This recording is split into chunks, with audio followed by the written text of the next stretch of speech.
යටතේ ඇති අනිකුත් දෙපාර්තමේන්තු සහ ආයතන වලින් අදාළ අංක 112, 419, 105, 210, 211 සහ 308 දරන වැය ශීර්ෂයන්ගෙන් සම්ප්‍රදායානුකූලව එක් වැඩසටහන්හි සියලුම පුනරාවර්තන වියදම් සහ මූලධන වියදම් රුපියල් 10කින් කපා හැරිය යුතුයයි මම යෝජනා කරමි. ගරු සභාපතිතුමනි, මම කැමති මේ විශේෂයට එන්නට ඉස්සෙල්ලා සිහිපත් කරන්න අද කාන්තා හිංසනය පිටු දකින දවස ජාත්‍යන්තර මේක ඉතා වැදගත්. ලෝකෙම අවධානය මේකට යොමු වෙලා තියෙනවා. ශ්‍රී ලංකාව කියන්නේ එදා හැඳින්වුවේ ධර්මද්වීපය කියලා. අපේ ශ්‍රේෂ්ඨ ආගම් 4කින් පෝෂණය වෙච්ච සමාජයක් මේක. ඒ නිසා අපි අපේ දරුවන්ට, අපේ සහෝදරියකට, මවකට, බිරිඳකට දක්වන ගරුත්වය කාන්තාවන්ට තිබිය යුතුයි. අද ලෝකෙ පුරා මේක ප්‍රශ්නයක් වෙලා තියෙනවා. එහෙනම් අපි මේ පාර්ලිමේන්තුවෙන් පටන් ගමු, අපි අධිෂ්ඨානයක් ඇති කරගමු අපේ සමාජය ඒ සම්බන්ධයෙන් ආදර්ශයක් දෙන සමාජයක් බවට පත් කරන්න අපේ කාර්යභාරය, අපේ දායකත්වය දෙන්න. මම ස්තුතිවන්ත වෙනවා සභාපතිතුමනි, විපක්ෂ නායකතුමන්ටත් විපක්ෂ සංවිධායකතුමන්ටත් මේ වැඩ ශීර්ෂය ගැන විපක්ෂය වෙනුවෙන් විවාදය ආරම්භ කිරීමේ වගකීම පැවරීම ගැන. මම කැමති මුලින්ම විදේශ කටයුතු විෂය ගැන අදහස් ඉදිරිපත් කරන්නට. කුමන ආණ්ඩුවක් බලයට පත් වුණත් රටේ යහපත මුල් කරගත්ත විදේශ ප්‍රතිපත්තියක් ගොඩනගා ගැනීම පවත්වාගෙන යාම අවශ්‍ය වෙනවා. අද යුගයේ විදේශ ප්‍රතිපත්තිය ප්‍රධානතම අරමුණ ලෙස සියලුම රටවල් සලකන්නේ ආර්ථික සම්බන්ධතා ශක්තිමත් කර ගැනීමයි, වෙළඳ සම්බන්ධතා ශක්තිමත් කර ගැනීමයි. Taman කාලාන්තරයක් තිස්සේ අදහපු, විශ්වාස කරපු දේශපාලන න්‍යායන් වලට විරුද්ධව යමින් අද මේ රටවල් බොහොමයක් ආර්ථික ශක්තිය ගොඩනගා ගන්නට උත්සාහ කිරීම, වෑයම් කිරීම මේ යුගයේ අපි දකිනවා. මේක තමයි අද යුගයේ අපි දකින යථාර්ථය. අපේ අසල්වැසි ඉන්දියාව පවා ජවහර්ලාල් නේරුගේ කාලේ ඉඳන් නරසිම්හ රාව දක්වා ගියේ අර පරණ න්‍යාය ධර්ම පස්සේ. රජයේ මුදල් වලින් ප්‍රාග්ධනය යොදවලා මහා කර්මාන්ත ශාලා නඩත්තු කරලා ඒ තුලින් සාර්ථක ප්‍රතිඵල නොලබන විට තරඟකාරී ආර්ථිකයකට යොමු වීම තුලින් සාර්ථක ප්‍රතිඵල ලබා ගන්න ආර්ථිකයන් බවට පත්වීම ඉන්දියාවෙන් රටවල් බොහෝමයක අද අපි දකිනවා. එක පැත්තකින් රටේ යහපත, තව පැත්තකින් රටේ ප්‍රතිරූපය ඉහළින් තබා ගන්නට පුළුවන් නිවැරදි ප්‍රතිපත්තියක පිහිටි විදේශ ප්‍රතිපත්තියක් අපට අවශ්‍ය වෙනවා. ශ්‍රී ලංකාවේ විදේශ ප්‍රතිපත්තිය සකස් කිරීමෙහිලා පටු දේශපාලන හෝ පෞද්ගලික අරමුණු වලට සහ බැඳීම් වලට වඩා ජාතික යහපත මුල් කරගත්ත ගමනකට මඟ පෙන්වන්නට පුළුවන්. ඒ ශේෂ්ත්‍රහිලා ස්වාධීන විශේෂිත පර්යේෂණ සහ අධ්‍යයනයන් කරන ආයතනයන්හි අවශ්‍යතාව, think tanks අපේ රටට අද අවශ්‍ය වෙලා තිබෙනවා. එමෙන්ම මම කැමති විදේශ ඇමතුමාගේ අවධානයට යොමු කරන්න ඇතැම් දියුණු රටවල තිබෙනවා විදේශ සේවය සඳහා මිඩ් කැරියර් එන්ට්‍රි ක්‍රමයක්. පෞද්ගලික අංශයෙන් හෝ වෙනත් සංවර්ධන අංශවලින් මෙම ආර්ථික ශේෂ්ත්‍රයේ රාජ්‍ය තාන්ත්‍රික සමනතා ශක්තිමත් කරන්නට දක්ෂයන්, නිපුණයන් ඇතුළත් කරගත හැකි මිඩ් කැරියර් එන්ට්‍රි ක්‍රමයක් ආරම්භ කිරීම ගැන සැලකිල්ල යොමු කිරීම සුදුසුයි කියන යෝජනාව ඔබතුමන් ඉදිරියේ තබන්නට මම කැමතියි. මේ අවස්ථාවේදී මට මතක් වෙනවා පසුගිය වසරේ කාරක සභා අවස්ථාවේදී අපේ විදේශ කටයුතු හිටපු ඇමතුමන් දිනේෂ් ගුණවර්ධන මැතිතුමන් කරපු කතාව. එතුමා එදා අවධාරණය කළා අපට ඇත්තේ නොබැඳි සහ කල්යාණ මිත්‍ර විදේශ ප්‍රතිපත්තියක් කියලා. අද එතුමා විදේශ ඇමතුමන් නෙවෙයි. ඒ වෙනසට හේතු වෙච්ච කාරණා මොනවද කියලා අපි දන්නේ නැහැ. ඒ වගේම අපි සිහිපත් කරන්නට ඕනේ නිදහස ගත්තු කාලේ ඉඳන්ම අපිට ඉතා විශිෂ්ට විදේශ සේවයක් තිබුණා. ලොව කිසිම රටකට නොදෙවිනිවන විශිෂ්ට ගණයේ විදේශ සේවයේ සිටි අයවලුන් ගැන මට මතක් වෙනවා. ගාමිණී කොරයා මහත්මයා, ශර්ලි අමරසිංහ මහත්මයා, ඩැඩ්මන්ඩ් වීරකෝන් මහත්මයා වැනි කීප දෙනෙකුගේ නම් මගේ මතකයට එනවා. එම නිසා අපි අපේ විදේශ සේවයේ නිපුණතාවන් වැඩි කරගන්නට වැඩි ආයෝජනයක් කළ යුතු වෙනවා.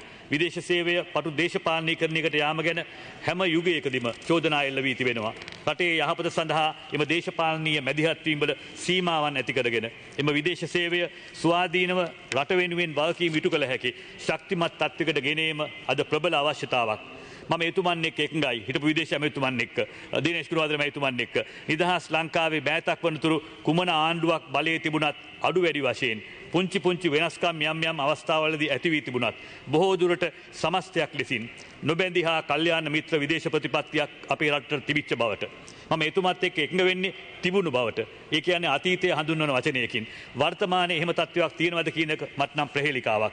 ජපානය, චීනය, ඉන්දියාව, පාකිස්තානය වැනි රටවල් අපේ ඓතිහාසික මිත්‍රයෝ. අපි ඉදිරියටත් ඒ ඓතිහාසික මිත්‍රකම් ශක්තිමත්ව පවත්වාගෙන යා යුතුව තිබෙනවා. අපේ අතීත නායකයෝ ඒ සම්බන්ධතාව පවත්වාගත්තේ අපේ රටේ අභිමානය ආරක්ෂා කර ගනිමින්. ඔවුන් කිසි කලෙක සුපිරි බලවතුන් ඉදිරියේ දන නමන්න ගිහිල්ලා නැහැ. මගේ මතකයට එනවා දඩ්ඩිසිරි නායක මහත්මයා, බණ්ඩාරනායක මහත්මයා සහ මැතිනිය, ජේ.ආර්. ජයවර්ධනයන් මෙන්ම රණසිංහ ප්‍රේමදාසයන්. මට අවසරයි ගරු සභාපතිතුමනි ඔවුන් සම්බන්ධව සිහිපත් කිරීමක් කරන්නට. දඩ්ඩිසිරි නායක මහත්මයා සම්බන්ධ සිද්ධිය මම කැමති ආචාර්ය ජයන්ත කැලේගම මහත්මයාගේ වචන වලින් සිහිපත් කරන්නට. කැලේගම මහත්මයා අපේ රාජ්‍ය සේවයේ සිටි කීර්තිමත් රජයේ සේවකයෙක්. ඔහු සේනානායකවරුන්ට වඩා බණ්ඩාරනායකලාගේ දැක්මත් එක්ක සමීපයි. 1952 අත්සන් කළ ශ්‍රී ලංකා චීන ගිවිසුම ගැන කැලේගම මහතා ලියූ ලිපියකින් කොටසක් කියවන්නට මම ඔබතුමාගේ අවසර පතනවා.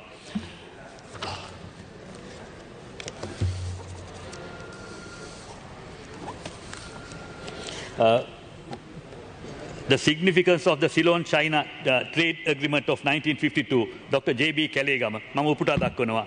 Opposition to the agreement. The agreement was negotiated in the teeth of opposition from some of his colleagues in the cabinet. Opposition also came from R.G. Siranayaka's predecessor in the ministerial post, from American government, and from some of the local newspapers which carried on a press campaign against any dealings with Communist China. Prime Minister Dudley Siranayaka, however, fully backed this Minister of Commerce and was prepared to pay this price. He realized the benefits to Sri Lanka from the agreement of overweight losses consequent to the cutting off of American aid. It is a tribute to the two Siranayakas that they displayed remarkable pragmatism and courage in negotiating the trade agreement. They did not allow their prejudices or ideological considerations to stand in the way of deciding what was in the best interest of the country, nor were they intimidated by the threats of big powers. මේක තමයි අපේ අතීත නායකයන් කටයුතු කළ විදිය. බලවතුන්ගේ තර්ජන ඉදිරියේ දන ගැහුවේ නෑ එදා සේනානායක ආණ්ඩු. මට මතක් වෙනවා බණ්ඩාරනායක මහත්මයා ඊජිප්තු සුවසැල ජනසතු කරපු අවස්ථාවේදී සුපිරි බලවතුන්ට එරෙහිව ඊජිප්තුවේ ස්වෛරීත්වය වෙනුවෙන් කුඩා රටක් විදියට නොබැදි ප්‍රතිපත්තියේ ස්ථීර ලෙස පිහිටා සිටමින් නිවැරදි දේ වෙනුවෙන් හඬ අවදි කරපු ආකාරය. නමුත් අද අපේ පාලනයේ මැදපෙරදිග සම්බන්ධ ස්ථාවරය ගැටලුවක්. එවගේම එදා දෙවන ලෝක යුද්ධයෙන් පස්සේ යුද්ධයේදී ජපානය සිදු කළ විනාශයන්ට ජපානයෙන් වන්දි ලබා ගත යුතු බවට ඇමරිකාව වැනි බලවතුන් ගත්ත ස්ථාවරයට විරුද්ධව යමින් එදා පැවති සේනානායක රජයේ නියෝජිතයා ලෙසින් ජේ.ආර්. ජයවර්ධනයන් නහි වේරේන ගාථාව සිහිපත් කරමින් මේ කුඩා රට වෙනුවෙන් සෑන් ෆ්‍රැන්සිස්කෝ සමුළුවේදී කතා කරපු ආකාරය මට සිහිපත් වෙනවා. අදත් ජපන් ජනතාව එදා ශ්‍රී ලංකාව තම රට වෙනුවෙන් ගත් මේ ස්ථාවරය කෘතවේදීව සිහිපත් කිරීම අප දකිනවා.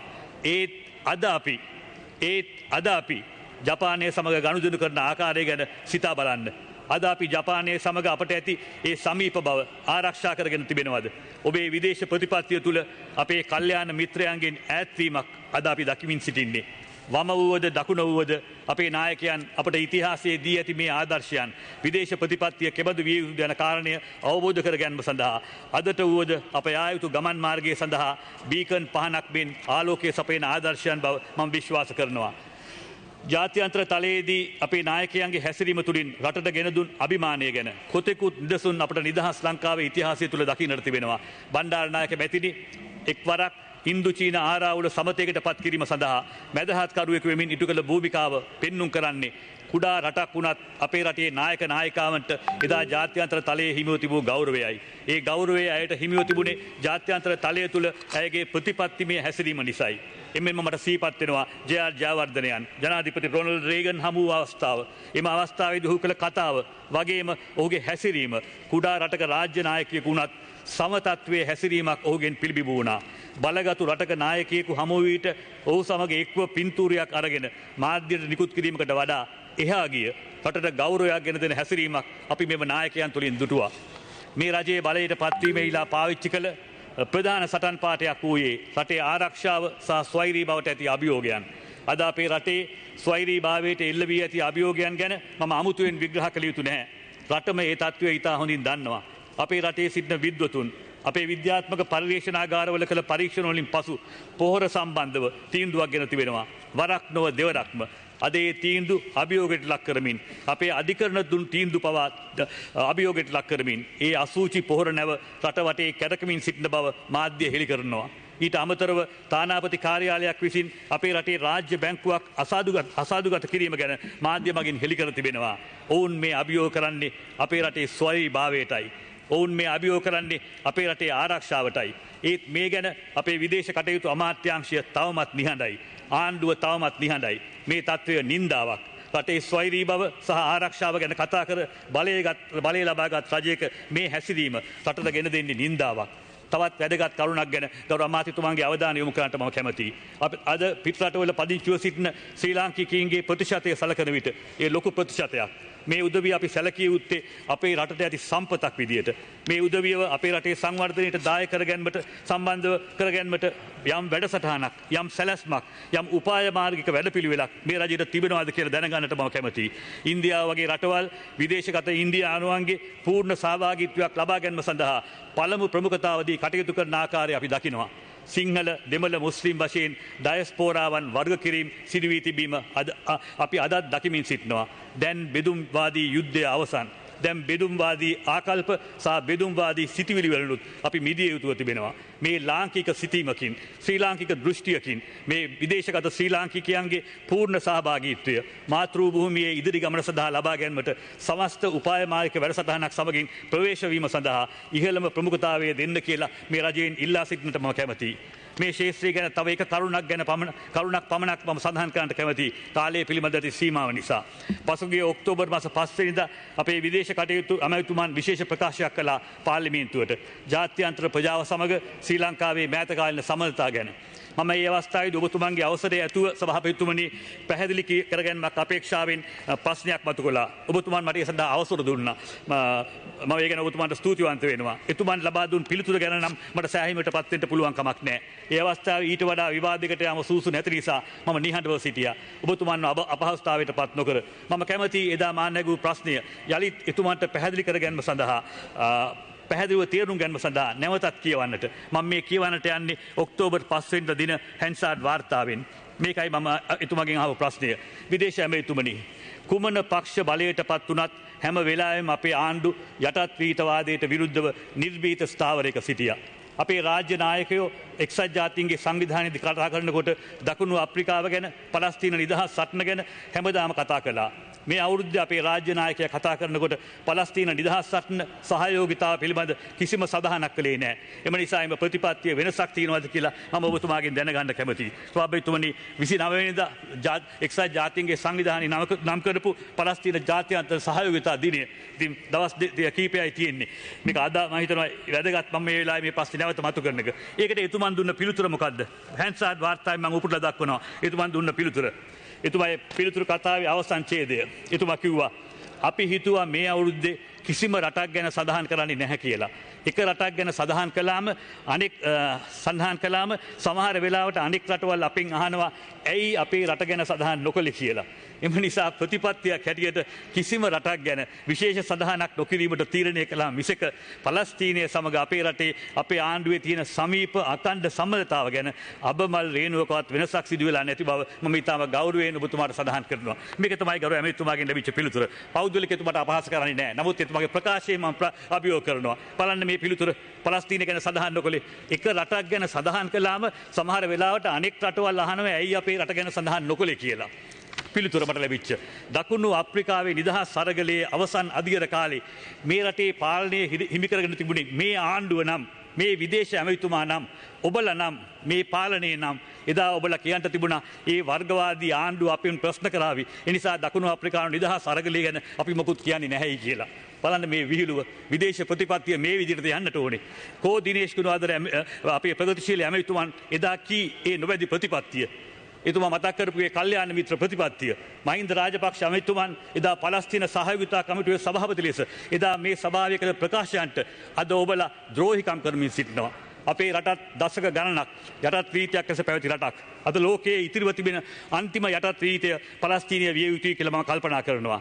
ඒ වෙනුවෙන් ලෝක ජනමතයක් එක්ක හිට ගන්නට, එක්සත් ජාතීන්ගේ සංවිධානවල තීන්දුවත් එක්ක හිට ගන්නට ඔබට අද ශක්තියක් නැහැ. නොබැදි පිළිවෙත කල්යාණ මිත්‍ර ප්‍රතිපත්තිය වචනයෙන් නෙවෙයි ක්‍රියාවෙන් තිබිය යුතු වෙනවා. අද එදා අපි ශතවර්ෂ ගණනක් යටත් ප්‍රීතියක් ලෙස සිටියා.